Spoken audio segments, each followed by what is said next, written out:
साफ स्वर्गीय में हो जाए। अभी कहे ये टेबल बना साउंड लगा। धन्यवाद। हम पुरस्कार होगा के बहुत बढ़िया साउंड हो गया।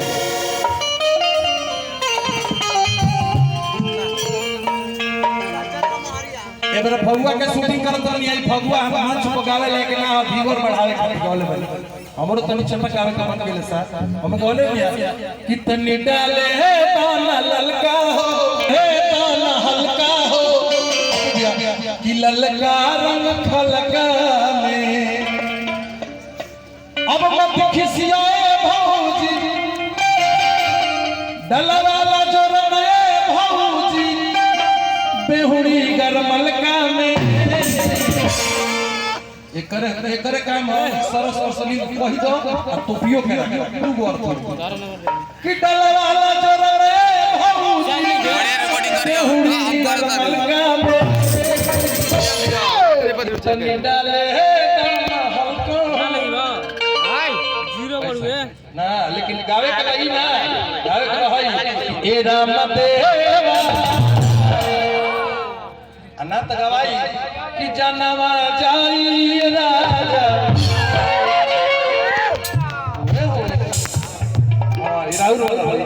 लेकिन आदेश कि हो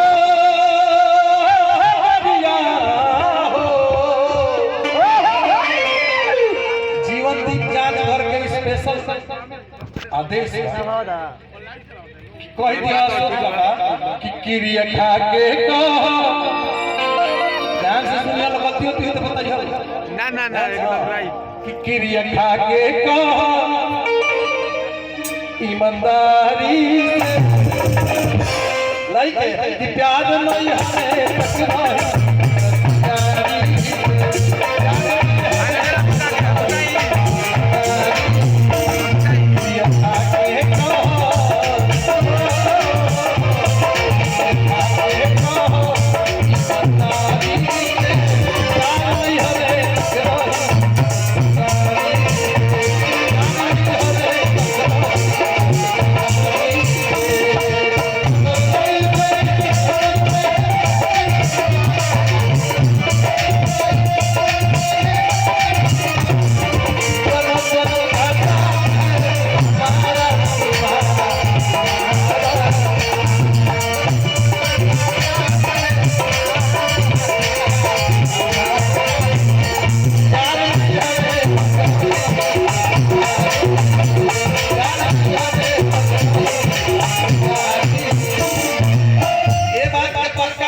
जहाँ से आई लोग वो जाके मैं बीच चटिया खत्म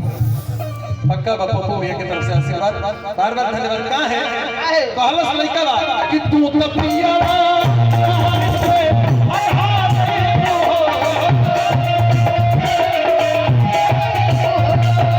हो जाई तू तो अपन घरे चल जा हम तू तो पिया के प्यार से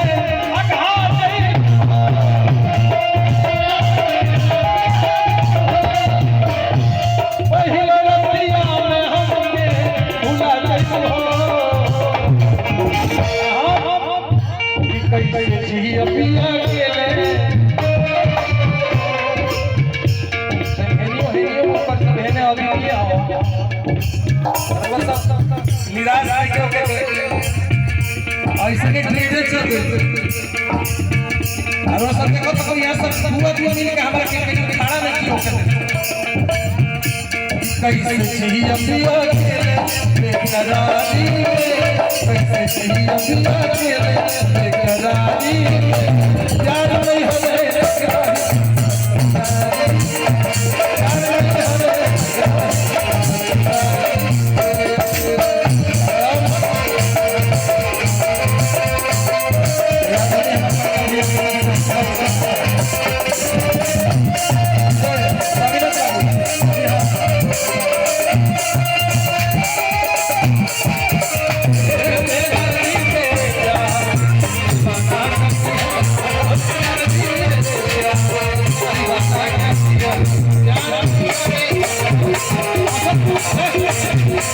Thank you.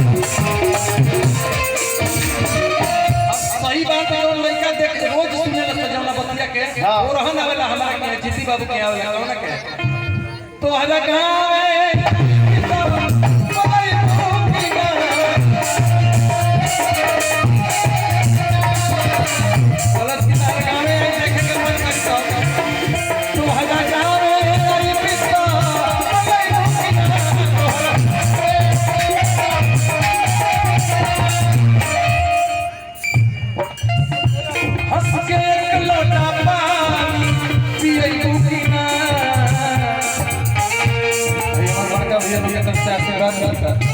आप देखिए एगो कहावत बाजार भोजपुरी में कि तेल घटल जाए या नाच बढ़ल जाए समय कम बचले अब भैया फरमाइश करतर की का कवारे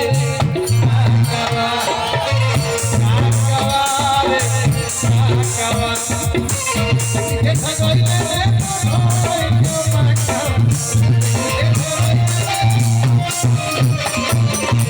कि तो हदा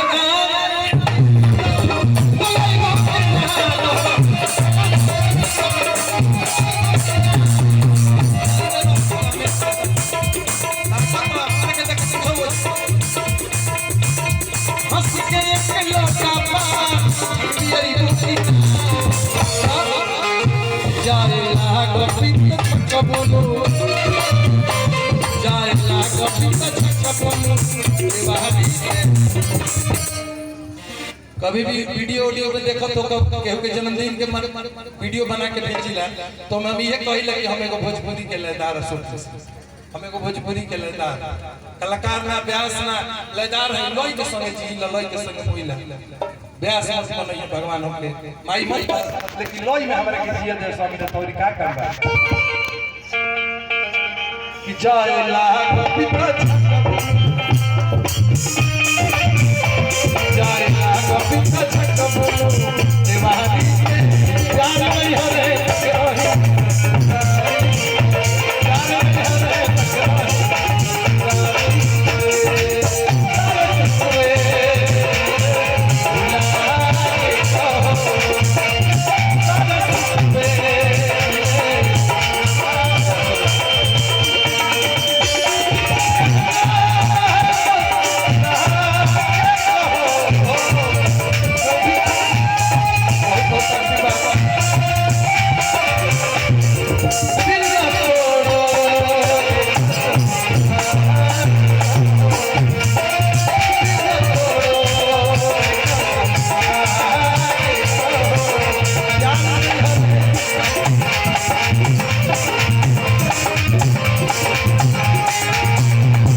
सबसे प्रिय है अब देखल सही से नमो बतावे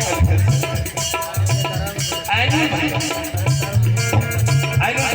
नाव धरे तो इधर की दवाई के नाम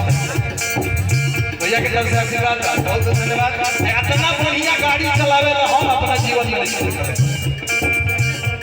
उदाहरण कौन बात के लेके आसाम प्रोग्राम नॉर्थ ईस्ट में देखा तो दरवाजा खोलबे न कर ले देख नॉर्थ ईस्ट में सीट ना टूटता नहीं बोली हम सर गाड़ी छूट गई 4 बजे इनका के फोन कर गई कहां बड़ा ऐसा बात बता के मरले तनी मरला हम विशेष बात ई बा कि ट्रेन छूट गई अब बोलेरो से बैठा के आ जब ट्रेन पहुंचल ट्रेन से 5 मिनट पहले हमने के गुवाहाटी पहुंचले ई करे एकरा के बाद करेजा के बहुत बड़का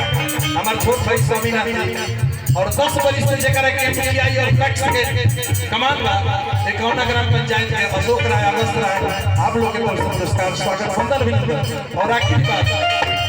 अब जगह पे आया एक बार ही जीने एक बार ही जीने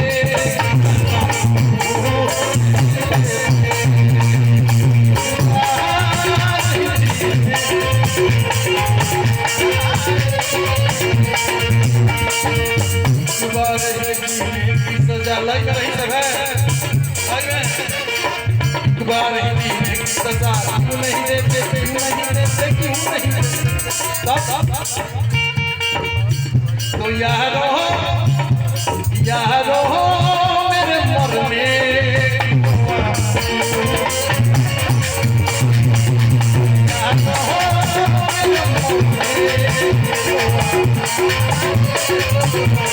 यारों मेरे मरने की दुआ क्यों नहीं देते, लेकिन कि पत्थर पत्थर हूँ तो रसते